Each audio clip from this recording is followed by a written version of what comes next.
Good evening, everyone. Welcome to the Beacon of Light podcast. You might be thinking, wait, she's popping in here on Monday.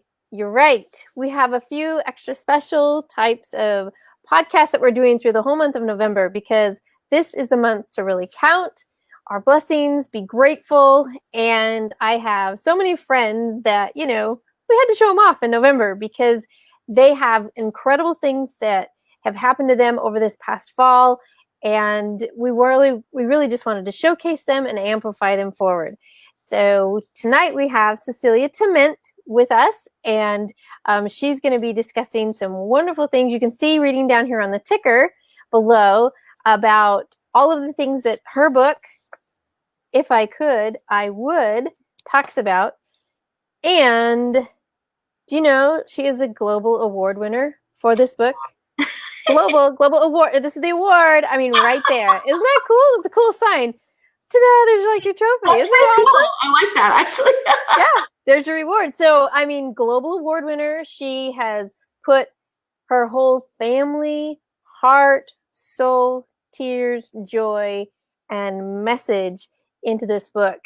And it is so much more than just a jumping off point of like one and done. No. This is a movement that's really going into the healing for all. And it's very, very powerful.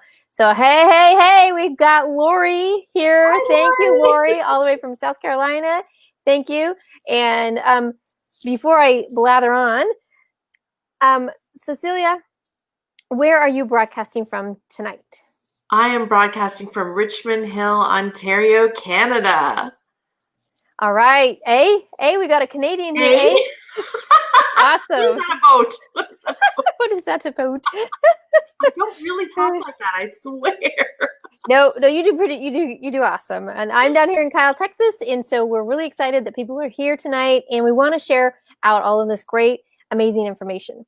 So, Cecilia, this book is obviously a children's book, but is it meant for just a child to pick up and read? Is it meant for discussion? Like, what is the goal of this award-winning book? You know what? It is so funny because I've had more adults buy and read this book than anything else. It is a book for all ages. It definitely does not discriminate. Doesn't matter how young or old you are. It is for everyone. It is what I would call a family book in the sense that, yes, it talks about abuse. It does talk about my growing up in abuse and reimagining all of the incidents so that I'm in control. But really what it's doing is rewriting my past so that I could change my destiny. And after I wrote the book, I showed it to my abusive dad, and he wrote a letter at the end. And so it really is a full circle kind of redemption story. And it just helps everyone. I talk about transforming anger into love at the back of the book. I give very practical tips on what you can do instead of kicking, screaming, or yelling. And I talk about 12 ways to fight with love. And so really there's something for everyone. And my hope is that people will see and understand that domestic violence is not just an isolated incident. It's something that can happen to anyone at any time. And I'm really, really invested in trying to help stop and prevent child abuse. Wow. The prevention is a huge key. So let's talk about this really directly. In the prevention, your dad, did he have any kind of option in prevention for himself in the way he was raised? Nothing. He was brought up in violence and child abuse himself. He was struck with a cane. He was yelled at, screamed at, hit. All of the things that would be detrimental to a child's growth, a child's sense of safety, a child's self-esteem. So I'm not very surprised in knowing his background that he ended up abusing his kids and his wife too. It, in my mind, is always about how violence leads to violence. Love leads to love. So my strong message is, what are you choosing for yourself? What legacy are you passing on? Is it a legacy of pain or is it a legacy of healing? Fantastic questions. A legacy of pain or a legacy of healing. I believe that many people would want to choose the healing. And here comes the fear factor, right? Yeah. That's like scary place, a hard place. That's full of pain itself. So I might as well pick the pain that I'm used to versus that other pain that's possibly going to hurt worse. And I don't know what's on the other side. So I'll just stay where I'm at. I'm good. I'm solid. There's a comfort level in misery. There's a comfort level in being, in abuse being normalized. And when you grow up with that and you feel that that's an expectation of life, then you almost don't realize and see that you have a choice in the matter.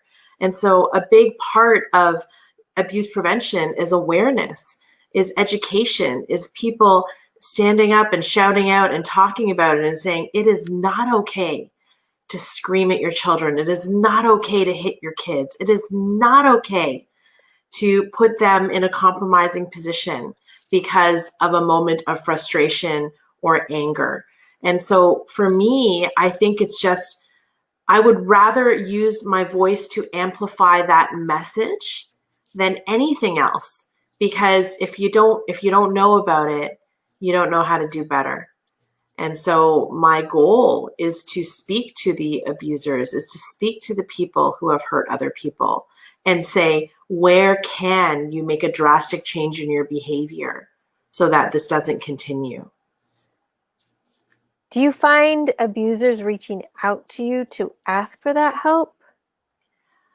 I mean, there's been a couple, but definitely no, not yet. I mean, it's one of the strong messages I've only just started echoing recently.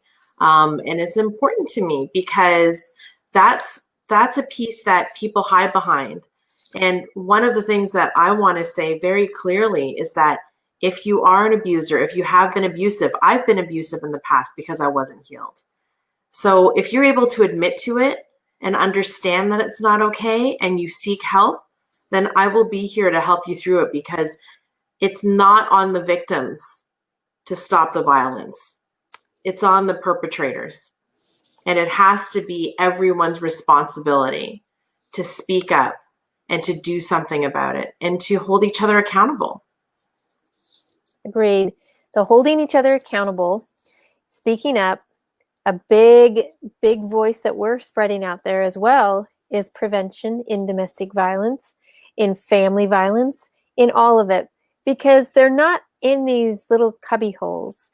And unfortunately, over the years, women have been the only one to take up the cause, and many women are the victims themselves.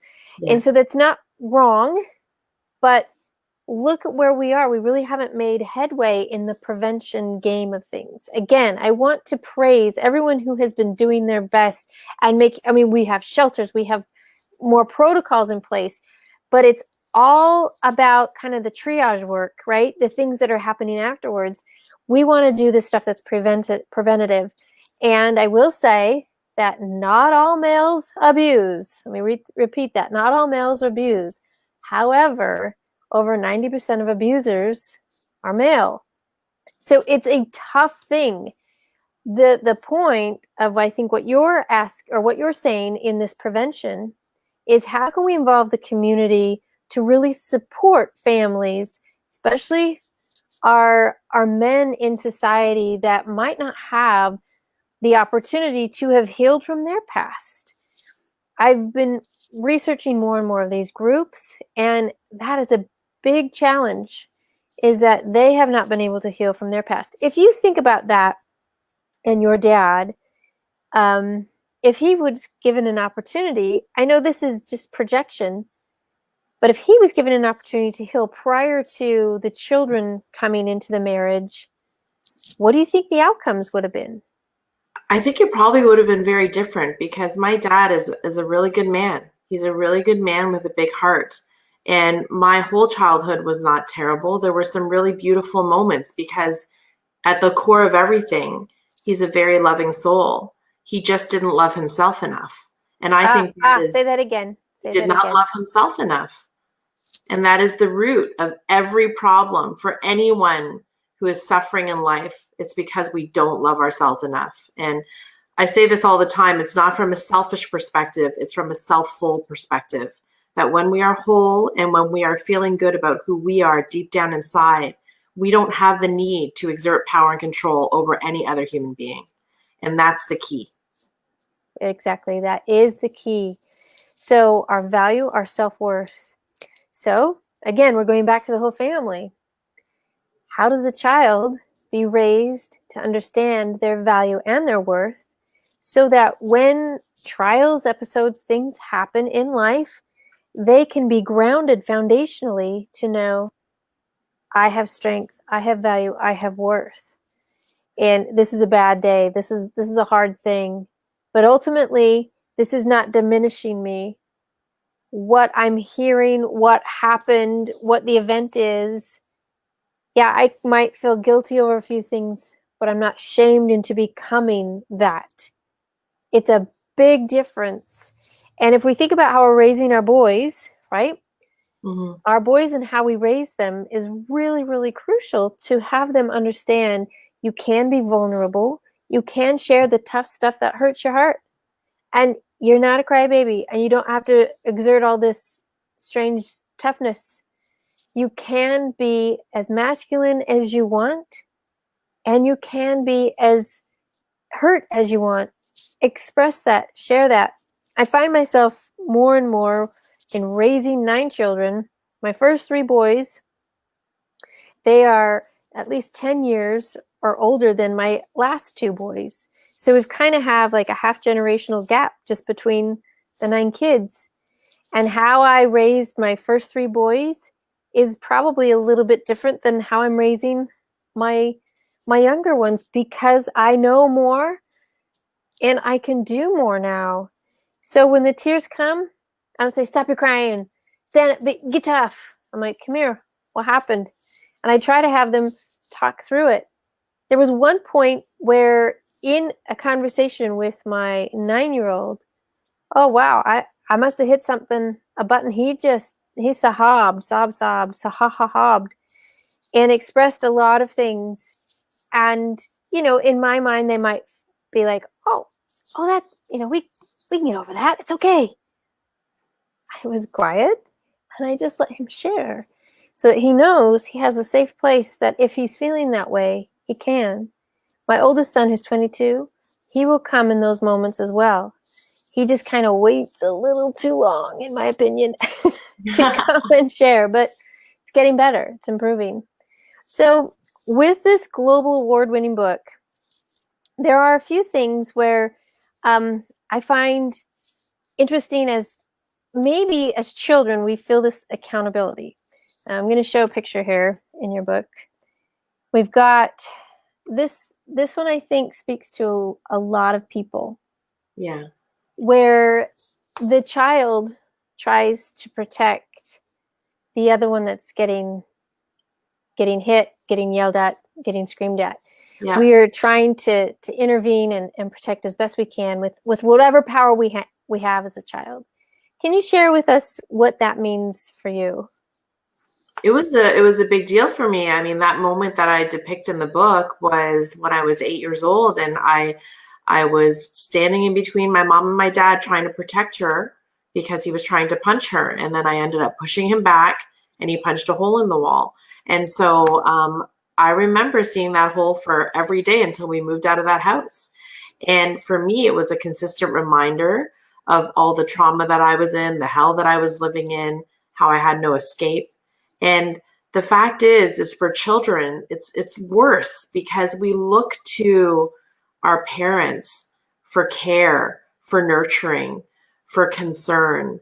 And when you look to somebody who you really want to love you very badly, and instead they turn to you and they abuse you, or they abuse someone else you love in front of you, then it's so confusing and it's so jarring.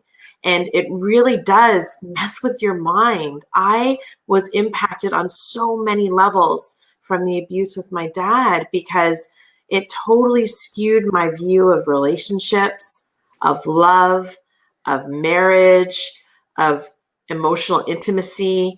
And it also really just warped my sense of a child and father relationship. Like for me as his daughter, I really didn't know what it felt like to be loved without condition. I felt that I had to grow up doing everything I could to behave or to be the best that I could be so that he would somehow love me. And I think the thing that people don't understand is with abusers, in particular with my father, abusers are narcissists. So I would in many ways crave that sort of very puffed up, big kind of love that he would shower on me. And at the same time, I was being abused. So there was just this massive kind of double-edged sword going on where I would wait for him to shower me with compliments, which he would inevitably do. And then at the same time, he would scream and yell and hit. So I didn't know who to be or where to go or how to process anything. And I think that's the tragedy for kids who grow up in abuse, because you have no sense of yourself or what it is you could do to be something more for that parent to love you. Wow. Okay. Well, I think you've hit a nerve here. So I'm going to throw a few of these comments up here. So Lori says, I can relate to this. Doing some grieving, the book, I would if I could. So confusing. This affected every aspect of my life. Wow. She also says, so powerless. So powerless. So completely powerless. It is really tough. Sandra says, raising our boys is different. You do the best type of prevention that you can. And we really want this awareness, the prevention, the action. Mm-hmm. And it's up to us. It's up to these groups. It's up to people who have had these experiences in their lives to stand together, to join together. It's not these separate little cubbies like, oh, well, I can't really connect with Cecilia because mine was about, a spousal abuse, and hers is all focused in on childhood abuse. And no, doesn't matter. You mistreated anyone, whether they were the child, the adult, the whole family is impacted. And if a family is impacted, then that means society is impacted. And if you don't believe me, here's a statistic that you might be shocked to hear. Every single mass shooting that has happened in the United States of America, mass shooting defined as 4 or more people, all have the underlying common denominator of domestic violence. Mm-hmm. That is impactful. That's surprising. Like, what's the difference between you and me, April? Like, I mean, and the next person who became violent after suffering abuse. We just happened to stop the cycle with us. That's the only difference, right? Like, if I had chosen differently, if somehow I had decided that my anger was going to get the better of me, I could have been on the other end of that and issuing hurt and pain to other people because I wasn't healed. And I did. Maybe not with a gun, but I did it with my words. I did it with my behavior. And I figured out that I was being abusive, and I had to stop. I had to stop because I saw the pattern was being repeated, and I did not want to pass that on to my children. It's the last thing I wanted. So I said, enough is enough. I have to do something about it. And so when I started to heal, it took me a while, but I'm so glad I'm here because I see things very clearly now, clearer than I ever have.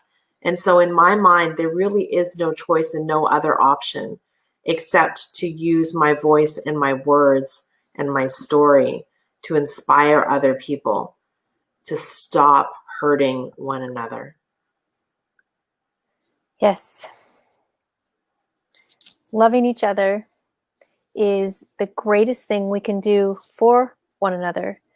That means that when behaviors are happening that are terrible and awful, those are the behaviors that can be, given with skills to be healed, to be fixed, because the individual is still worth loving. Now, I say that with caution because Victims are not there to fix. We're not the fix-it shop. No. That goes to counselors, it goes to groups, it goes to a lot of programs and projects that have that in place. But if you are an abuser, the worst thing you can do is say, well, I'm hopeless. Forget it. I can't change. This is just who I am. That's the worst thing you can do for yourself. The best thing, but it will be the hardest thing, is to work through that pain, stepping into something that's on another side that you're not used to. You might not have even seen it in your family, even in generations past.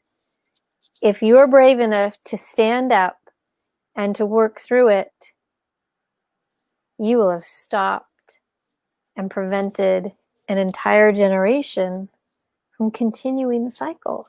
Yeah, that's huge. It is a massive thing. It's a big deal. It's a big deal. And I mean, I think that if people were to see that and to understand it, that you are literally stopping, like you said, a generation of abuse coming after you. There's no bigger purpose, honestly. And for me, if I can even stop one person from being abused, that's awesome. That's amazing. That's my only goal. I think I've done that already. So now I got to have another goal, right? Keep it going, right? People to heal, many more people to heal. That's right. That's right. As Sandra says, we find comfort in the familiar, even if it is pathological. Sure. Boom, right there. Yeah, absolutely. Toxicity is addictive. It really is. I couldn't pull myself out of the muck for a long time. Long time. Yeah, ditto. There's a lot of fear in all of that. And I know when I'm feeling the rage, I'm like, count down and go on a walk. Just gonna go on a walk. Gonna go on a walk. And I have to know that I too can, okay, I can breathe through this. I can get through it too. It impacts us in ways that you just never understand. Impacts ways that, I mean, even with work. I worked out of school that I basically had left my abuser and entered into a place where when an abuser showed up who desired a ton of control, I fell back right into the same habit and pattern. Mm-hmm. So interesting. And I remember being so frustrated looking at myself in the mirror thinking, this is not domestic violence within the home. This doesn't fit any of these terms and patterns. But how I'm feeling, how I'm degraded, this is the same. It was a huge awakening to me. And then the fear set in of, well, what if no one else hires you? You didn't actually interview for this job. They were desperate and they just put you on the sheet. I don't know if you're really a good enough teacher. Like all of that. Yeah. It took me 4 years before I could finally say, quit, leave, move on, get a new teaching job. 4 years. We ask ourselves all the time, though, who will I be if I'm not a victim? Who will I be if I'm not a victim? Because that's all we've ever known. So when you try to bust out of it, it's scary because that's what we've lived every single day. And I didn't know who I was going to be without my victimhood. And in a way, I wanted it because I thought, well, people will feel sorry for me and then I'll be loved.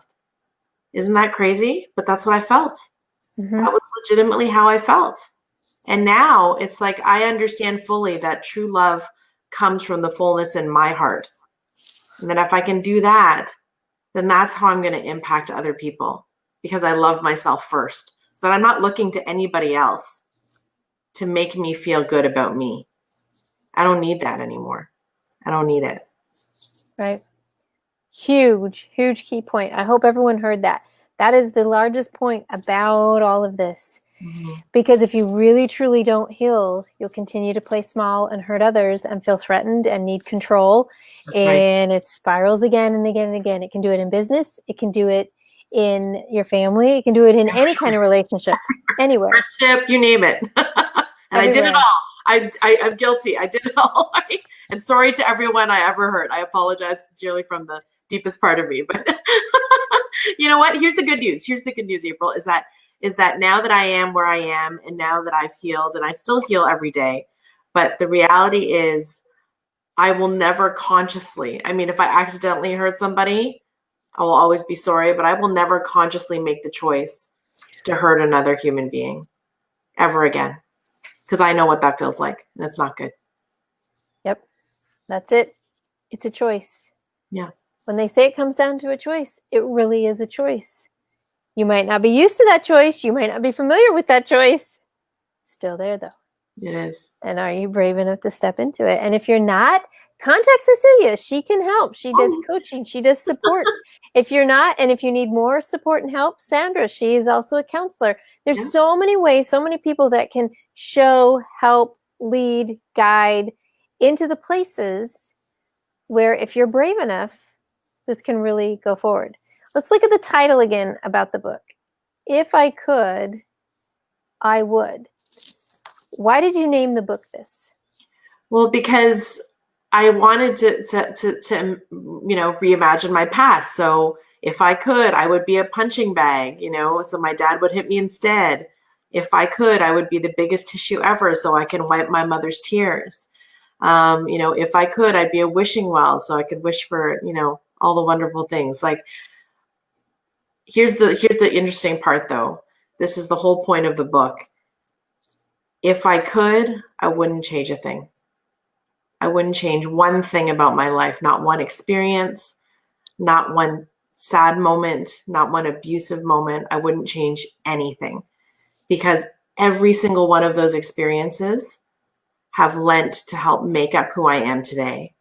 And who I am today is stronger, more powerful, more resilient, more loving than I ever could have imagined.